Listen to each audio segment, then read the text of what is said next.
Baik, bismillahirrahmanirrahim. Assalamualaikum warahmatullahi wabarakatuh. Selamat berjumpa dengan saya di pertemuan ketiga untuk membahas mengenai materi desain grafis. Oke, kita mulai saja. Kita sekarang membuka project daripada CorelDRAW X7. Tapi mohon kepada teman-teman semuanya, sebelumnya teman-teman harus menginstal dulu atau download dulu CorelDRAW X7-nya. Lalu kita bisa bersama-sama belajar desain grafis ini. Oke teman-teman, tentunya ketika pertama kali meluncurkan CorelDRAW ini, umumnya kita juga teman-teman semuanya atau semua pengguna biasanya langsung mengerjakan project pada dokumen baru yang telah terbuka. Itu artinya kita terbiasa mengabaikan semua hal yang terkait dengan dokumen dan langsung menggambar di dalam area workspace. Begitu saja. Namun, ketika berlalunya waktu dan bertambahnya pengalaman kerja tentunya, kita menjadi tahu dan sanggup memahami betapa pentingnya mengatur dokumen terlebih dahulu sebelum kita memulai menggambar proyek tersebut. Ada beberapa cara yang dapat kita lakukan untuk pengaturan halaman ini. Di antaranya ada tentu kita melalui kotak dialog page setup dan menggunakan page sorter. Bagaimana menggunakan properti bar, misalkan seperti itu, tentunya kita harus atur terlebih dahulu. Mari teman-teman kita buka dulu CorelDRAW-nya. Kita bisa melalui desktop langsung, tinggal klik 2 kali, kita tunggu sampai loading selesai. Nanti muncul ya, lembar dokumen baru. Nah, di sini sudah muncul. Kita klik dokumen baru, new dokumen. Nah, di sini kita atur terlebih dahulu dokumen barunya. Misalkan di sini ada name, saya ganti, misalkan belajar CorelDRAW X7. Kemudian untuk destinasinya, saya pilih di sini CorelDRAW Default. Untuk ukurannya, di situ ada banyak pilihan, misalkan ada A4, A5, A6, dan sebagainya. Kita pilih yang standar yang sudah dimunculkan oleh aplikasi CorelDRAW ini. Kita pilih A4, kemudian kita atur untuk satuannya. Nah, saya pilih di sini cm. Lalu ada number page office tetap 1, kemudian primary colornya juga tetap saya pilih CMYK dan resolusinya 300 dpi. Ini resolusi maksimal tentunya ya. Oke, kemudian kita langsung klik OK, sehingga lembar dokumen baru sudah ada. Ini kita bahas satu persatu. Tentunya sebelum kita memulai project ini, saya akan bahas dulu dari mulai yang paling atas, itu namanya adalah menu bar. Kemudian yang bawahnya itu merupakan toolbar, bagian yang ada di menu bar. Dan di samping kiri ini merupakan toolbox namanya.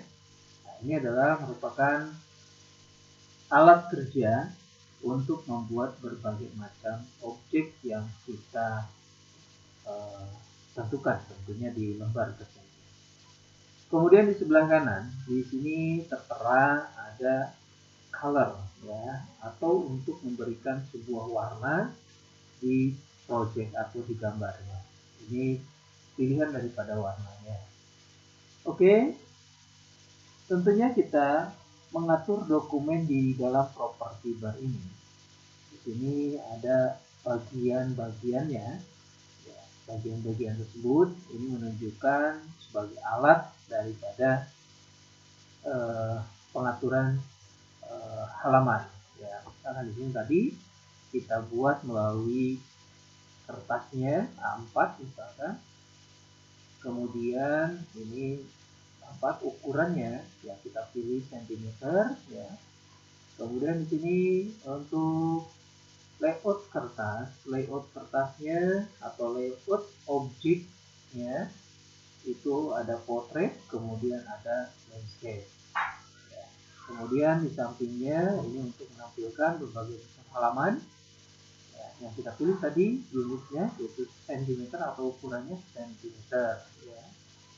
Itu mungkin beberapa hal yang perlu kalian catat dan perlu kalian ingat ya, dimana sebelum kita membuat objek baru kita atur terlebih dahulu dokumen yang akan dibuat.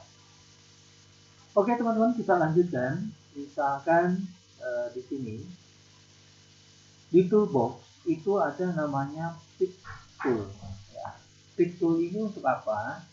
Pick tool ini fungsinya adalah untuk memindahkan objek atau menggeser-geser objek. Contoh misalkan seperti ini. Saya buat rectangle tool, kemudian saya klik pick tool. Nah, ini pick tool. Fungsi daripada pick tool ini adalah untuk memindahkan atau menggeser daripada objek. Ya, itu fungsi daripada pick tool. Sebelum kita melangkah jauh, ya, tentu teman-teman harus mengerti di sini ada berbagai macam kotak-kotak dialog. Ya, kotak dialog ini merupakan bagian-bagian daripada dokumen yang ada. Ya. Misalkan di sini ada kotak dialog dari mulai file maksudnya ya, itu berbagai macam kotak dialog yang tertera di dalam file ini. Kemudian di menu edit juga sama, ini kotak dialognya ya. Kemudian di view juga sama, banyak sekali kotak-kotak dialog ya. Kemudian layout juga sama, ini banyak sekali ya. Ada namanya insert page number, insert page dan sebagainya. Ini untuk insert page berarti artinya menambah halaman ya. Kemudian di objek itu banyak sekali kotak dialog yang munculnya ya. Kemudian efek juga sama ya, semuanya juga mempunyai kotak dialog masing-masing ya. Tentunya teman-teman semuanya harus memahami seluruhnya daripada kotak dialog ini. Untuk apa? Untuk supaya memudahkan kita dalam bekerja di dalam Corel ini. Oke, selanjutnya teman-teman di bawah daripada pick tool di sini ada namanya shape tool. Apa fungsi shape tool? Shape tool itu berfungsi untuk memodifikasi daripada objek. Contoh misalkan tadi kita sudah buat di sini objeknya rectangle. Kita akan modifikasi objek rectangle ini, misalkan klik pick tool. Ini sudah ada perubahan, ada titik-titiknya di sini. Di pojok-pojoknya juga tertera jadi hitam, kotak-kotak hitam. Ya, kita pilih di sini convert to code. Klik sekali, lalu kemudian klik lagi yang ini, select all mode. Ini sudah berubah ya, tadi kotak hitam berubahnya menjadi biru ya. Nah, tinggal kita seleksi di sini, misalkan klik nodenya di sini ya, kita pilih convert to code. Coba kita akan membuat sebuah modifikasi daripada objek rectangle dulu. Kita klik lagi misalkan di sini, aja. Kemudian klik lagi di sini. Oke, kita misalkan tarik di sini. Nah, seperti ini ya. Oke, klik lagi misalkan di sini. Di sini kita klik lagi di sini. Nah, seperti ini teman-teman. Ya. Paham ya? Oke. Ini fungsi daripada set tool ya, set tool. Akan kita ubah seperti ini ya. Kita tarik lagi ke bawah. Ini untuk memodifikasi daripada objek ya. Set tool itu adalah untuk memodifikasi daripada objek. Oke, paham? Kita lanjutkan. Apakah objek ini misalkan bisa kita warnai? Oh, tentu bisa ya. Kita pilih warnanya di sebelah kanan, dari mulai warna hitam sampai ke bawah. Ini banyak sekali warnanya. Misalkan saya pilih warna biru ya, itu untuk memberikan perubahan daripada objek yang sudah kita buat dengan melalui coloring atau pewarnaan. Oke teman-teman, kemudian di sini kita memberikan garis ya, atau apa namanya, line ya, line di sini. Oke, kita klik misalkan 2. Nah, sehingga garis pinggirnya ini menjadi timbul. Nah, itu untuk memberikan garisnya. Apakah garisnya bisa dihilangkan? Bisa. Kita langsung saja klik kanan di mouse-nya, pilih tanda X di atas tool coloring yang tadi ya, kita klik sekali di mouse sebelah kanan. Nah, sehingga garis pinggirnya semuanya akan hilang. Nah, itu teman-teman untuk merubah atau memodifikasi daripada objek ini dengan adanya garis keluar atau line, dan untuk menghilangkan line. Oke, kita lanjutkan. Di bawah set tool itu ada namanya crop tool. Tentu teman-teman sudah paham apa itu crop. Crop artinya adalah untuk memotong ya, memotong objek. Misalkan seperti ini, saya akan potong ya objeknya, kemudian tinggal enter. Ya, ini hasil daripada crop tool. Nah, kemudian ada di bawahnya zoom tool ya. Zoom ini mungkin teman-teman juga sudah tidak asing lagi dengan namanya zoom. Ini adalah untuk membesarkan dan mengecilkan daripada objek ya. Nah, ini caranya. Kalau misalkan ini mau dikecilkan lagi, tinggal klik zoom out ya, seperti ini. Nah, itu untuk mengembalikan ke posisi objek yang semula. Nah, itu untuk zoom. Yang selanjutnya di bawah zoom itu ada namanya toolbox freehand tool, di mana di sini banyak sekali pilihannya. Ya, ada two point line, ada bezier tool, ada pen tool, kemudian ada B-spline tool, polyline tool, dan 3-point tool. Ya. Kesemuanya ini sama, ya, fungsinya sama, tapi yang biasa digunakan, saya pilih misalkan bezier dan juga pen. Kita coba pilih pen. Ini pen. Nah, hasil daripada pen itu sama ya, buat objek juga seperti ini misalkan contohnya, itu pen. Jadi objek yang dibuat melalui pen ini berupa garis seperti itu. Begitupun misalkan kalau kita menggunakan bezier ya. fungsinya sama seperti pen, ya.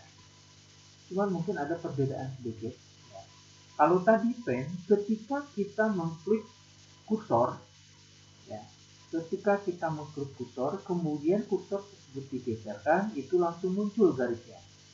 Tetapi kalau di Bezier, ketika kita menggunakan Bezier ini, kursor diklik terlebih dahulu, di sini misal, kemudian ketika kita mau menggariskan sebuah garis, membuat garis, itu garisnya belum kelihatan, tapi harus diklik dulu, ya, sehingga akan muncul garisnya.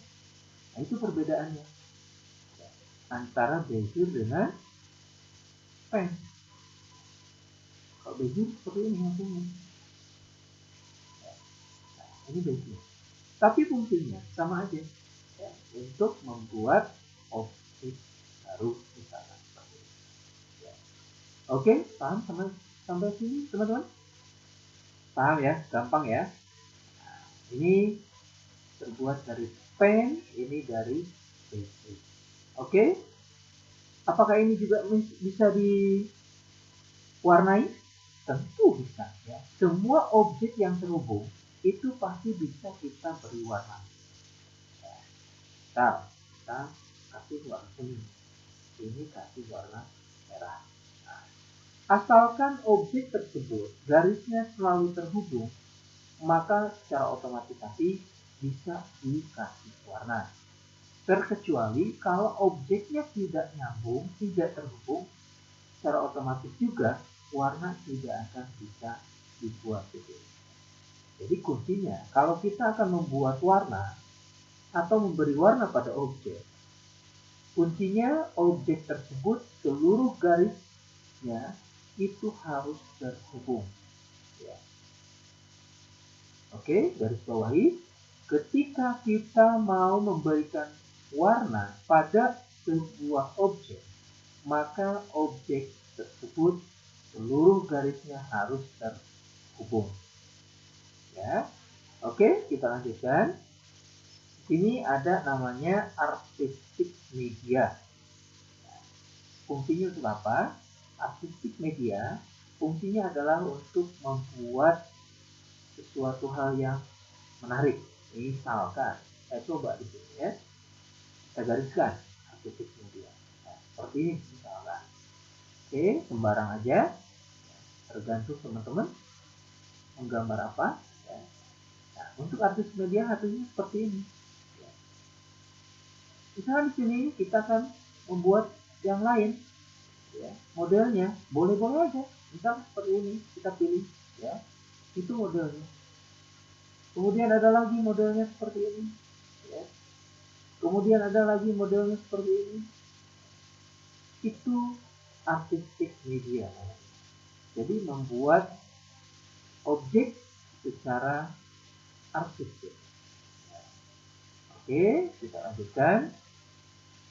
Ini bawahnya tadi sudah kita pakai ya.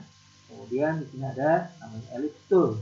Kalau ellipse tool itu fungsinya adalah untuk membuat daripada lingkaran. Ya, lingkaran seperti ini. Ya, lingkaran seperti ini. Oke.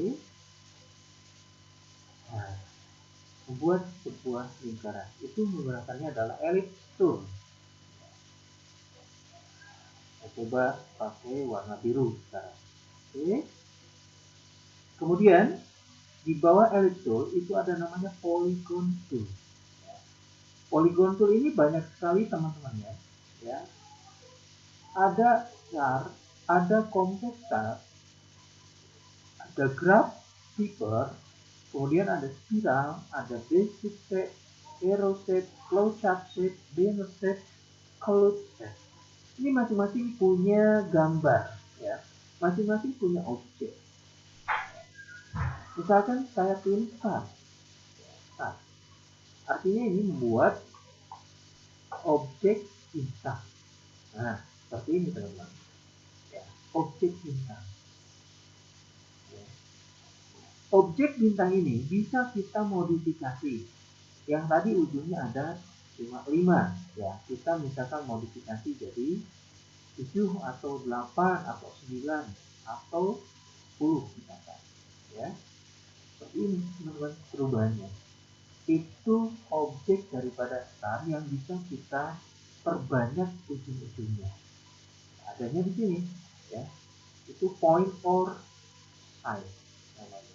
Oke. Nah, ini merupakan omodifikasi daripada star. Oke, selanjutnya ini ada namanya text tool. Nah, text tool ini untuk apa? Text tool ini adalah fungsinya untuk membuat tulisan atau huruf. Contoh misalkan, saya tuliskan di sini belajar Corel Draw. Nah, ini teman-teman. Text tool adalah untuk membuat tulisan seperti ini. Corel Draw. Nah, tulisan ini bisa kita modif juga teman-teman. Ini bagian-bagian daripada tulisannya atau jenis-jenis daripada tulisannya. Ya, bisa teman-teman ganti, bisa teman-teman ubah, dan bisa teman-teman pilih dari jenis tulisannya. Misal saya pilih Behaus, ya, jenis tulisannya. Behaus saya pilih. Hasilnya seperti ini teman-teman. Ya. Kemudian warna tulisan juga kita bisa ubah, ya, sesuai dengan kemauan, sesuai dengan kesukaan, ya. Warna apa yang akan bisa diubah gitu. Oke. Kemudian ini ada ukurannya, ya, font size namanya, ukuran untuk daripada teks atau huruf yang kita buat. Oke, selanjutnya ada di sini namanya drop shadow, ya, drop shadow tool. Yang ini apa namanya?